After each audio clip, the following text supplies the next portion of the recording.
Gaúcha Atualidade recebe agora o professor de Relações Internacionais da Universidade Federal Fluminense, pesquisador da Universidade Harvard, Vitélio Brustolin. Bem-vindo, bom dia. Bom dia, Leandro, Rosane e Giane, bom dia a todos.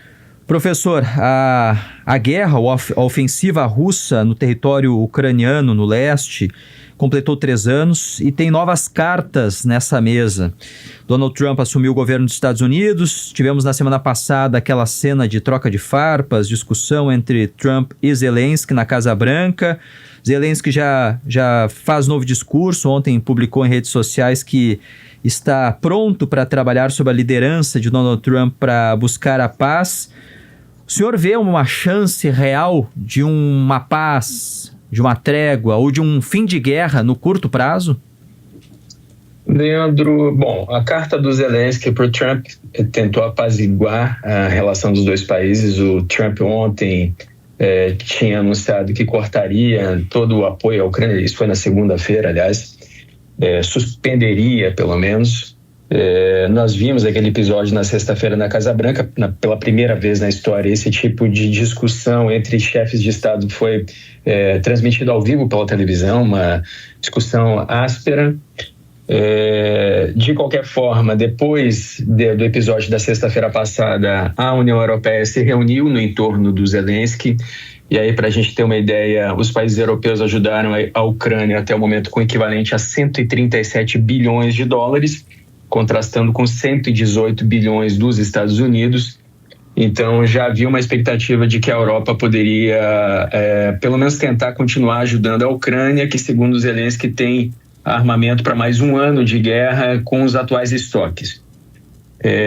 Agora, é possível, sim, que a retomada das negociações por minerais, que é o que os Estados Unidos querem nesse momento, levem pelo menos a um cessar-fogo. Inclusive, foi isso que aventou o presidente da França, o Emmanuel Macron, pediu um cessar-fogo de 1 mês, para ver realmente se o Putin tem interesse em uma paz.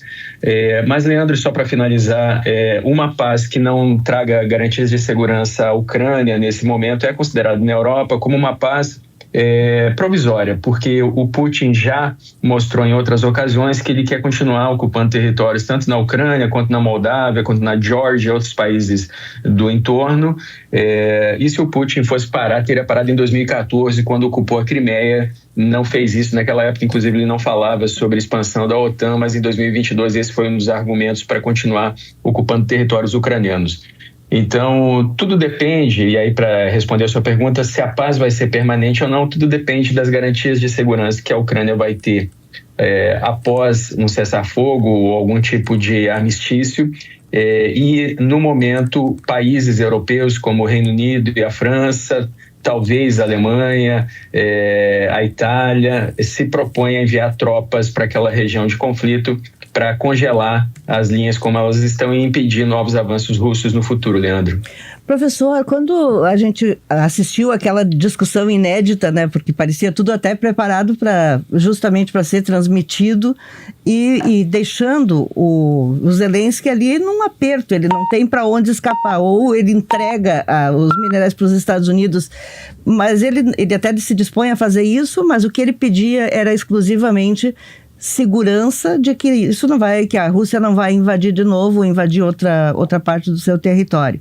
E aí o Trump falou que ele estava querendo provocar, ou que ele poderia provocar uma terceira guerra mundial. O risco de uma terceira guerra é real ou é mais retórica para deixar o Zelensky ainda mais embretado? Não, o risco de uma terceira guerra é real, né? Eu vou começar pelos minerais. Em outubro do ano passado, o Zelensky, antes da eleição do Trump, ofereceu esses minerais de terras raras. Então, a Ucrânia, que só tem 0,4% do território do globo, tem 5% dos minerais de terras raras, e outros que não são de terras raras, mas são importantes. Então, tem manganese, tem urânio, titânio, lítio, minérios de zircônio, também tem grafite, carvão, tem gás, tem petróleo, tem outras substâncias que interessam aos Estados Unidos. O Zelensky tinha oferecido esse acesso aos minerais como um plano de paz da própria Ucrânia.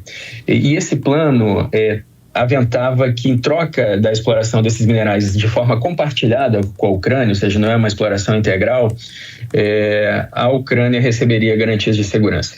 Eu quero frisar aqui que a exploração do subsolo da Ucrânia é só de regiões novas, não é o que a Ucrânia já detém nesse momento, equivale ao que a Rússia faz vendendo seu petróleo e seu gás para manter o esforço de guerra. Então, a Ucrânia cederia acesso aos seus minerais em troca dessa segurança e de um projeto de reconstrução do país. Agora, o risco de terceira guerra é visto de forma diferente pelo Trump e pelo Zelensky. O que o Zelensky está dizendo? Que por 25 vezes a Rússia descumpriu o cessar-fogo e todos os arranjos para acordos de paz que foram feitos. Inclusive, em 1994, quando a Ucrânia cedeu o seu arsenal nuclear para a Rússia, inclusive pressionada pelo Bill Clinton, na época pelos Estados Unidos, a própria Rússia se comprometeu a defender a Ucrânia. A Rússia, os Estados Unidos, o Reino Unido, a França e a China, todos 5 permanentes do Conselho de Segurança. E é justamente a Rússia que ataca a Ucrânia nesse momento. Então, toda a questão o Zelensky está dizendo, o Putin não cumpre os seus acordos. E os europeus estão dizendo a mesma coisa, né? Não só na Ucrânia, mas nos países bálticos, os países que fazem fronteira com a Rússia, Estônia, Letônia, Lituânia, a própria Polônia, países que já fizeram parte da União Soviética. O que acontece? Em julho de 2021, o Putin escreveu um artigo no site do Kremlin dizendo que não reconhece a Ucrânia como um país. E esse é todo o problema. A intenção do Putin declarada é de refazer, de reorganizar o poder de uma antiga União Soviética ou de um Império Russo. Portanto, o objetivo do Putin com essa guerra nunca foi anexar um pedaço da Ucrânia, sempre foi controlar totalmente a Ucrânia, como faz com Belarus hoje, por exemplo. Então, os europeus não veem que um acordo sem garantias de segurança na Ucrânia vai levar a uma paz permanente. Eles veem apenas que o Putin vai usar esse tempo para se rearmar, a Rússia, porque a Rússia já tem assentamentos, já tem ocupações, por exemplo, na Geórgia, na Ossétia do Sul e na Becácia, na Transnistria, que é uma região da Moldova, e tem, segundo os países bálticos, intenção de provocar alterações nas eleições desses países, como fez há pouco tempo na Romênia, por exemplo, que teve suas eleições presidenciais anuladas justamente por interferência russa. Então, veja só, o ponto de vista do Trump é que a paz tem que ser imediata, porque isso vai elevar os riscos de uma guerra mundial. E o ponto de vista da Europa é que uma paz a qualquer preço, essa sim elevaria o preço, os custos de uma guerra que deve continuar nos próximos anos. E essa paz, né, que Trump fala, ela também entra dentro da estratégia econômica dele, né, estratégia econômica e de poder, porque a eleição de Trump foi um elemento novo dentro da guerra entre Rússia e Ucrânia, e ao mesmo tempo a guerra entre Rússia e Ucrânia é um elemento dentro da estratégia global de Trump. Essas tarifas, né, esses tarifaços que ele tem anunciado aí, cumprindo o que ele prometeu na campanha, até onde ele tem capacidade de levar isso? Pois ontem no discurso que fez no Capitólio, o Trump reiterou que vai impor tarifas a, inclusive, aliados, né? O próprio Canadá, o Justin Trudeau, que é primeiro-ministro do Canadá, veio a público dizer que o Canadá sempre foi o principal aliado dos Estados Unidos, o maior amigo dos Estados Unidos, e que nesse momento o que os Estados Unidos fazem é aplicar tarifas e criticar o Canadá e dizer que querem tornar o Canadá o 51º estado, ao mesmo tempo que abraça ditaduras como a Rússia, por exemplo, a despeito dos Estados Unidos historicamente serem um defensor das democracias. Então, isso faz parte, sim, de uma estratégia de governo. Ele reiterou ontem, inclusive, no Capitólio, que pretende anexar o Canal do Panamá, transformar o Canadá num estado e, inclusive, fazer negociações para adquirir a Groenlândia. E tudo isso a revelia do direito internacional, porque a anexação de territórios é proibida pela Carta da ONU, inclusive essa é uma das razões que levam países a se unirem em torno da Ucrânia, porque a Carta da ONU proíbe a anexação à força de territórios.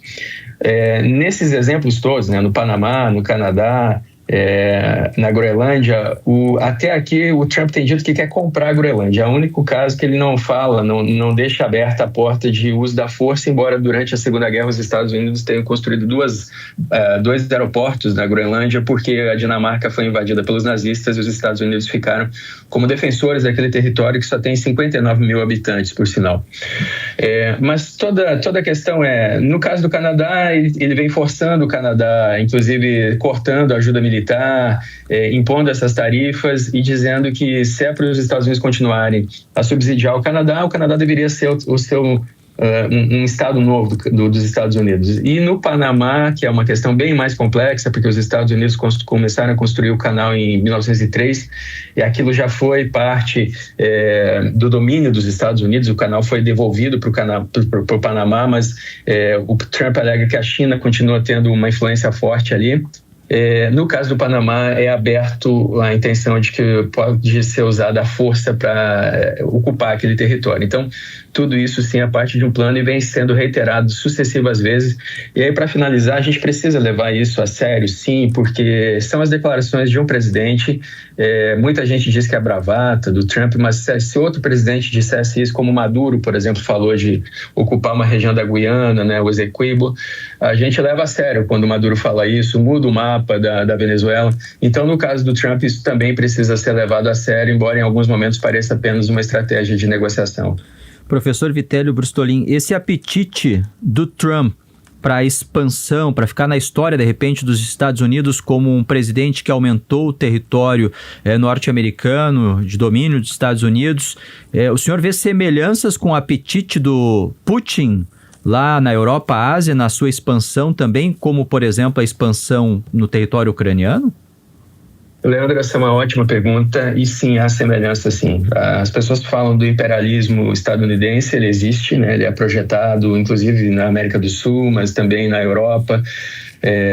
Os Estados Unidos têm 84 mil soldados na Europa nesse momento, tem armas nucleares apontadas para a Rússia, mas também existe o imperialismo russo que se projeta especialmente sobre esses países que já fizeram parte da União Soviética. Eu citei alguns há pouco: Estônia, Letônia, Lituânia, Polônia, a própria Ucrânia, dentre muitos outros. E existe um terceiro imperialismo, que é o imperialismo chinês, que se projeta no Mar do Sul da China. A China não respeita o mar territorial dos países ali, traçou no mapa 9 linhas, né, chamadas Nine Dash Lines, e diz que aquilo ali é tudo território, tudo mar da China. E aí isso, claro, confronta países vizinhos, muitos deles, que se opõem à expansão territorial chinesa. Então, nós estamos vendo 3 impérios digladiando pela hegemonia mundial. Os 2 maiores são os Estados Unidos e a China, que são os que têm maiores economias e maior poder militar. Inclusive a China, que tinha 350 ogivas nucleares até há pouco tempo, hoje tem 700. Ela está aumentando em muito o seu arsenal nuclear. Já tem uma marinha maior do que a da Rússia e dos Estados Unidos. A China vem aumentando bastante os seus esforços para construir um exército de nível global até 2036. Então, nós estamos vendo um momento de embate de superpotências. E a Rússia, embora tenha uma economia muito menor que a dos Estados Unidos e da China, veja só, o PIB russo é de 1,6 trilhão de dólares. Se a gente pegar o PIB só da União Europeia, não estou falando nem da Europa toda, é de 16 trilhões de dólares. É 10 vezes mais que o PIB russo. E é contra a União Europeia nesse momento que há um embate da Rússia. Agora, veja, toda a questão é essa. São sim 3 impérios, então a sua pergunta faz todo sentido, Leandro. E o que pode ser complexo? Se os 3 se unirem para dividir o mundo, né? Porque o Putin e o Trump têm negociado isso. O Trump já disse que quer conversar com o Xi Jinping da China. Isso lembra muito, para finalizar, um momento que aconteceu em 1945, às vésperas do fim da Segunda Guerra, quando 3 presidentes, o Stalin da União Soviética, o Roosevelt dos Estados Unidos e o Churchill do Reino Unido se juntaram na Conferência de Yalta para dividir a Europa em zonas de interesse e ocupação e dividir o mundo em áreas de influência. Então, tudo isso nos leva décadas para trás na história, quando ainda não havia os arranjos de uma nova arquitetura internacional com a ONU, outras organizações internacionais e com o multilateralismo, Leandro. Professor, a gente fica com vontade de conversar com o senhor o dia todo, porque estamos todos aprendendo muito com o seu conhecimento, e eu fico conversando com o senhor mais assustada do que eu estava no início dessa nossa conversa, por conta desse risco mesmo de nós termos uma terceira guerra, considerando que esses países estão armados até os dentes e estão com fome. Com fome e, além de tudo, com armas nucleares, né? Que é o pavor que se tem quando a gente pensa no que aconteceu em Hiroshima e Nagasaki. Mas o que pode ser feito para garantir a paz, para que as coisas voltem ao normal? Porque nós temos, de certa forma, dois lunáticos no poder, o Trump e o Putin. E temos na China uma certa incógnita, porque tanto o Xi Jinping quanto qualquer outro líder chinês, por ser um país muito fechado, nós os conhecemos menos do que conhecemos os líderes dos outros países. O que pode ser feito para evitar que essa guerra aconteça? Pois é, então, a gente tentou ao longo da história criar algumas organizações para manter a paz. Então, uma delas foi a Liga das Nações, que foi formada no fim da Primeira Guerra com o Tratado de Versalhes. O objetivo dela era justamente prevenir a guerra. O problema é que a Liga das Nações, 20 anos depois, acabou porque eclodiu a Segunda Guerra Mundial. Foi aí que nós criamos a ONU, que é uma organização que tem algo que a Liga das Nações não tinha, que é um Conselho de Segurança, onde países bem armados, né, os vencedores da Segunda Guerra, teriam a responsabilidade de evitar a guerra. A ONU vem fracassando dia após dia, né? O século XX é considerado o século sangrento por alguns historiadores, como Hobsbawm, por exemplo. Então, o que na verdade na área de estudos estratégicos e relações internacionais a gente vê como o ponto que evitou a guerra, por mais irônico que pareça, é o medo do confronto nuclear, né? Então, os Estados Unidos criaram a sua primeira bomba atômica lá em 45, a União Soviética criou em 49, e hoje tem 9 países do mundo com armas nucleares. Então, o medo de um confronto generalizado que possa levar a uma guerra nuclear é o que impede que as guerras, até o momento, se alastrem. Inclusive, é por isso que os países europeus não foram mais efetivos em ajudar a Ucrânia, porque tem medo do arsenal nuclear da Rússia. Então, por mais estranho que possa parecer, o armamento é considerado um fator mais decisivo para evitar a guerra do que as organizações internacionais como a ONU, que é considerada bastante ineficaz, por sinal. Todo o problema é que nós chegamos num ponto de quebra dessa estrutura e que o armamento generalizado pode sim levar a uma guerra. E aí eu quero só tentar te acalmar, porque existe uma estratégia nuclear. A estratégia, ela se baseia num raciocínio da Segunda Guerra chamado MAD, Mutual Assured Destruction, destruição mútua assegurada. Ninguém vai fazer o primeiro ataque, porque se você atacar, você tem que ter certeza que vai destruir toda a possibilidade do oponente revidar. Se o oponente puder revidar, você e o seu oponente se destroem mutuamente. Então, essa é uma estratégia de guerra fria que é empregada atualmente. Para fazer o primeiro ataque nuclear, você tem que ter certeza que você vai destruir toda a possibilidade de revide, inclusive por armas convencionais, que hoje são muito poderosas, muito mais do que na Segunda Guerra. Então, o que segura o mundo hoje realmente é o temor de que isso escale e que prejudique todos os lados, tanto o atacante quanto o defensor, em um embate de mísseis convencionais e nucleares. Tudo isso para dizer que é importante que nós negociemos a paz, mas, de novo, a paz ela precisa ter garantias de segurança, porque se não tiver, ela não é permanente, ela leva a novas guerras. Eu vou finalizar dando o exemplo de 1938, quando o Chamberlain, que era primeiro-ministro do Reino Unido, o presidente francês e o Mussolini foram negociar com o Hitler para que ele não iniciasse uma guerra contra a Europa. Mais ou menos, é muito parecido com o que está acontecendo agora. Então deram para o Hitler os Sudetos da Tchecoslováquia, onde ele dizia que tinha populações germânicas, assim como Putin diz que lá em Donbass tem população russófila. E aí o que o Hitler fez? Ele 6 meses depois ocupou toda a porção ocidental da Tchecoslováquia, a França e o Reino Unido só protestaram. 6 meses depois ele dividiu a Polônia com o Stalin e, marchando sobre a Polônia, começou a Segunda Guerra Mundial. Qualquer tipo de arranjo que não leve a uma paz com garantias de que não haverá novas agressões, com certeza vai levar a uma guerra maior no futuro. Professor Vitélio Brustolin, muito obrigado pela aula, pela análise aqui. Um bom dia.